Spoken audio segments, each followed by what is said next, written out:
sprinkler's making a nice rainbow over here. So I do have this one awesome amaranth that I'm really excited about that actually made it from seed. Nothing else made it from seed. And then I went in and planted this whole half of this first row with snapdragons, and about 90% failed and died.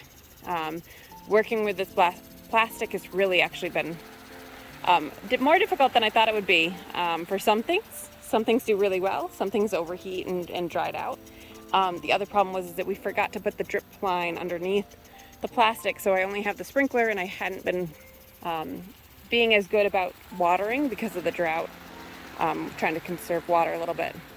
I did come back in here and plant some of the giant marigolds, which you can see right here. There was a lot more and they got eaten. So definitely a little bit of fun over here. I've got cosmos in there, and then I'm gonna probably just come in and try to plant a bunch more things in here, but it's getting late in our season. Our last frost date is end of September, and we are July 21st. So we don't have that many more days left. Although last year, we didn't get a frost until end of October, I think. It was really, really late. We had a couple light frosts, but nothing I couldn't be able to cover. The back row, I finally gotten planted a week or two ago with the transplants. Zinnias and amaranth is doing really well. And then the snapdragons over there that I planted a while ago are doing fine, but they're not really taken off. So I'm not sure this is the best way to grow the snaps, although I do know that they were a little dwarfed. I'm really excited about the status, and I am planning on using quite a bit of this in our bouquets. I've got some here, and I've got some sprinkled out throughout the garden as well. Do have a couple sunflowers that made it, that didn't get eaten, along with the amaranth, and they finally got going. I need to come in and clean out the stalk from here, and then I'm going to try to plant some 55-day flowers probably in this space, but I may need to cover them just due to the pest pressure in order to keep them going. But the amaranth, that light green in the back, looks really good. I don't know which color that is. I didn't actually label the colors. I'm really bummed out that I don't have any more of this dark burgundy. We're having some more chipmunk issues here in the greenhouse as well, so everything I plant seems to get eaten, including these very hot peppers. So I might need to dig these up and put them in pots somewhere where the chipmunks can't really get to them for a little while until they get more mature. And they're also pretty much attacking all of these tomatoes in here, although these are working pretty good. I am picking off of here, but I have to pick them a little bit underripe because as soon as they're ripe, they're getting eaten. And you can see that the chipmunks are dropping some of the green tomatoes while they're climbing up them, which is always fun. The lower end lean is working really well in here. I don't know if you can tell, but this thing is probably about close to probably 11 feet long at this point. Would be my rough guess. So it's going pretty good considering it's only July. I may have to actually circle it back before the end of the season. In here we should be able to have tomatoes until November, which is amazing for us. Green stalk, I am trying to remember to water it, but I am not doing very well.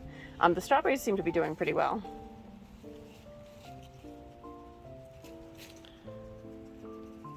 Over here, these are the hot peppers and one bell that I mislabeled. These are the, this is a Primatali, a peach scotch bonnet, a Primatali, and a peach scotch bonnet. Let's see, some of the peppers are finally here. And this one is a peach scotch bonnet. For some reason, this guy's doing tons better than this one or this one. You never know. Which one is this? Oh, this is a Reaper. And then we've got the bell. Looks like it does have blossom end rot over there. This guy's not doing so good. This is a habanero. And then we've got 5 Thai chilies. We got the orange ones in the back that are pointed downwards, and then we've got the regular red Thai chilies that are pointed up.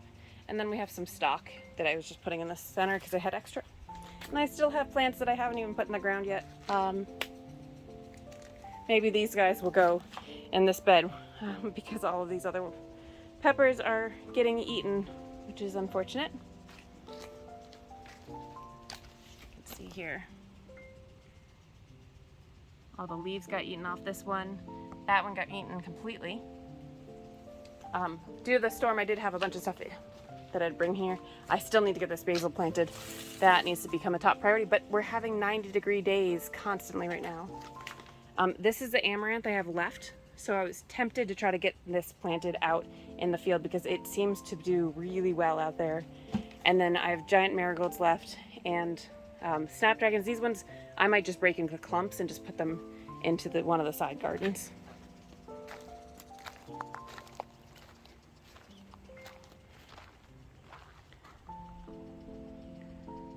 Maybe I'll put them in the back, actually. Put them on that berm.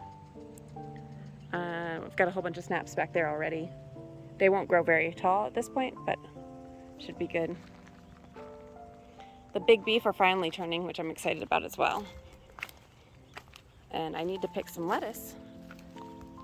Oh, this one. When these get heavier as they grow, they will all of a sudden, oh, this is a two-hand job. There we go. They will sometimes all of a sudden be touching the ground, so it's always good to come back and double check them after you lower and lean. And this is the one San Marzano that got mislabeled. You can see all the vines. This whole thing will be vines. And as they get even taller, they'll start laying down and actually touching the ground in some places and rooting. Basil's doing really well here on this edge, so I'm thinking of planting a bunch more basil, make this whole row kind of be a basil area in between the alyssum on this side.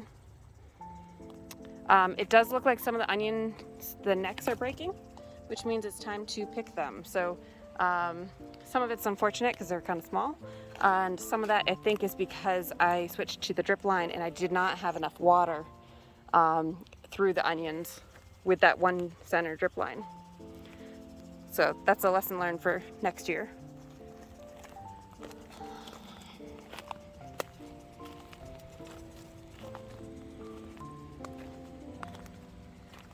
Isn't it gorgeous? Very excited about some of these lettuces. Even with the heat, they're doing pretty well being shaded under here.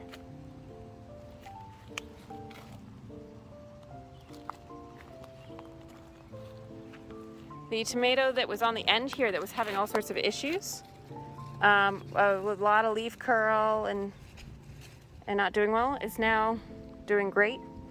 So I thought that was interesting. I pruned off the bad growth. It stopped its main stem, so now I have to choose which sucker to make the main stem, and it looks like it's going to continue to grow. So that's why you can always give things time. See how they do. Overall, the garden's doing pretty good though. Pretty happy with it.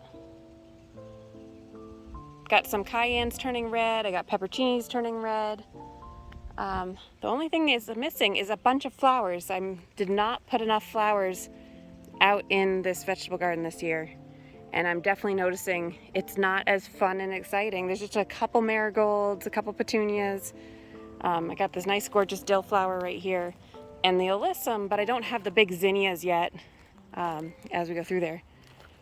I do have a bunny's nest here in the lower bed. They moved out of the bed over the other side, and I am going to pick the fennel, I think soon. And I do have some of the snapdragons are stunted, big flowers, but just really short.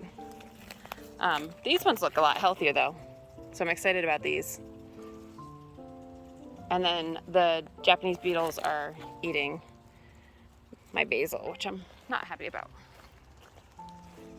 But I'll do another garden tour on the weekends like normal, but I figured I would update you guys midweek. So much going on, and there's so much in the garden. It's hard to show everything every time.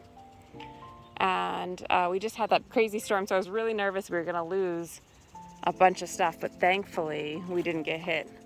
So thank you guys for watching.